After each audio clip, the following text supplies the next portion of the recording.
I'm getting ready for several big hikes, the first of which is a 75-mile section hike of the Appalachian Trail through the Great Smoky Mountains National Park, and about a month after that, I'll be doing the 500-mile Colorado Trail. I'm excited for both of these hikes. I've wanted to do a section of the Appalachian Trail for a while now, but this hike is going to serve as a shakedown hike. And essentially, that's a good way for me to test out my gear and my pack, see what works, see what doesn't, so that way when I go do my big hike in Colorado, I'm going to feel way more prepared and ready to take on that challenge. So what we're gonna do is go through every single item that I'm putting inside my backpack for this hike. There may be a few changes between my Appalachian Trail hike and my Colorado Trail hike, but I'm packing for the Appalachian Trail as if I was going to Colorado. I may be bringing extra layers that I'm not gonna need, but I wanna bring every single item, have it on my pack, and test it all out.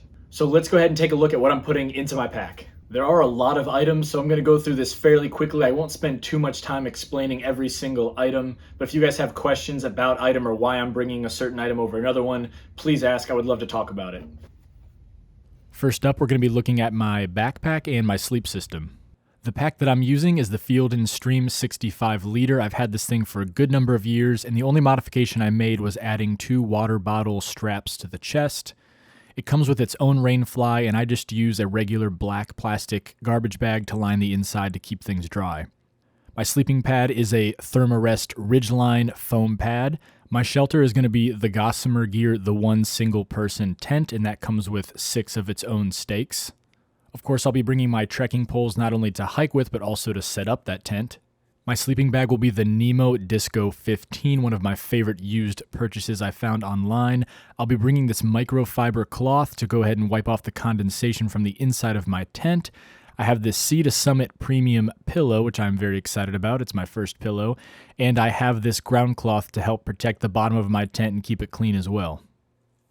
Up next, we have toiletries, first aid, and like type items. Starting on the left, I have my toothbrush and, of course, a small tube of toothpaste to go with that. I have these Sea to Summit Wilderness wipes. I always appreciate wiping down at the end of a sweaty long day. I have some Body Glide to prevent chafing, some Dr. Bronner's multi-use soap. Below that is just some gauze to wrap anything from a sprained ankle to a cut or even poison ivy. Below that is moleskin to help prevent blisters. As far as protection, I have some lip balm to prevent dried lips, especially in the drier climates. I have some SPF 70 sunscreen, some bug spray. I have my poop kit, which includes a trowel all packed in a bag, as well as an extra bag for packing anything out, and some toilet paper.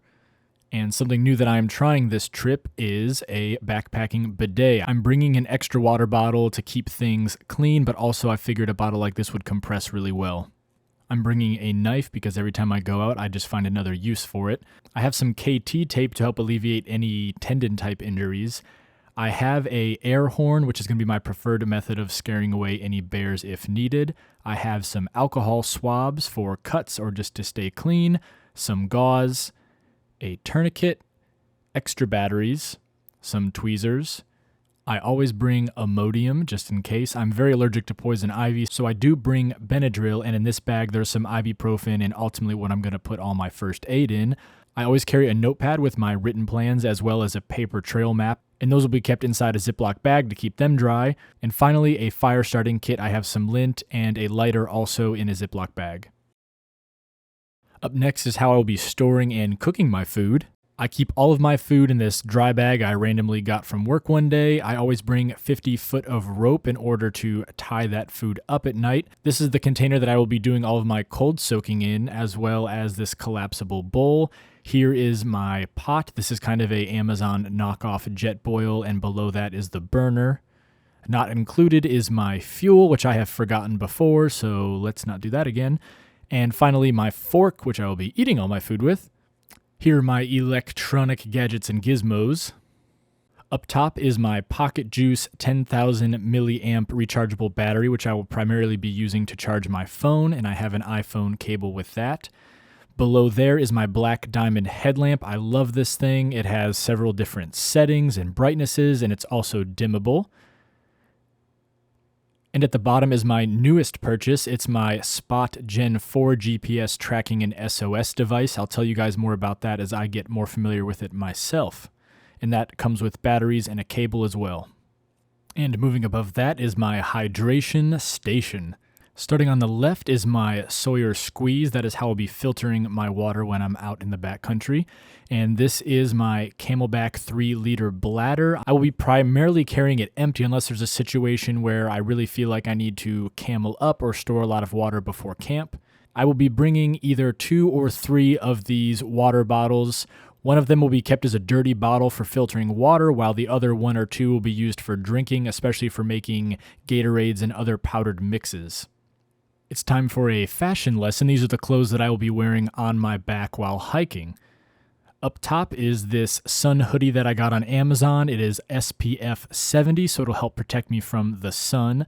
Below that, I have these shorts that I like, that the inseam comes up a little higher, but they're comfortable to move in. I have these boxer briefs, which I typically hike in. I have darn tough merino wool socks. They have a little bit of padding in them, which are super comfortable, and my Timberland hiking boots, which I have come to absolutely love. Now for some headgear. I wear this buff to help keep my hair back, but it also offers up to 70 SPF of protection, which is really convenient to wear on my neck. And I typically like wearing bandanas, again, just to keep my hair out of my face and act as a little bit of a sweatband. Plus, bandanas are just very useful on the trail. And while I'm gross and dirty on the trail, I'm not that gross. I do have a second outfit. I have an extra pair of underwear. I'm kind of curious to shoot this out with my other ones and maybe find a pair that really works for me. I have a dry fit Nike t-shirt as well as an extra pair of shorts. I have another pair of the darn tough merino wool socks with some padding. Below that is another new purchase. It is a Frog Togs ultralight rain suit. I've been looking at rain jackets for a while. They can get quite pricey. This whole suit was $20, so I figured it would be worth giving it a try. I'm not sure about the pants. I may end up ditching those. And finally, to keep me warm is a Valhalla Raven. If that is pronounced incorrectly, please someone correct me. Puff jacket. It was another fantastic used purchase I found on a whim. So that is every single item. Now my base weight, which does not include water and food, I'm going to put right here. That's everything I'm going to need to survive and thrive when in the woods on these thru hikes. Every item that I've packed has an intention, and sometimes even items have more than one use, which is super efficient. It can be tricky to find out what items are luxury items and what items are necessary items, because everything that you put in your back, certainly you have to carry with you, and even the little items tend to add up over time. I'm very excited about my hikes coming up, and of course I'm very excited to be sharing my experiences here with you guys. Thank you guys for watching, and we'll see you next time.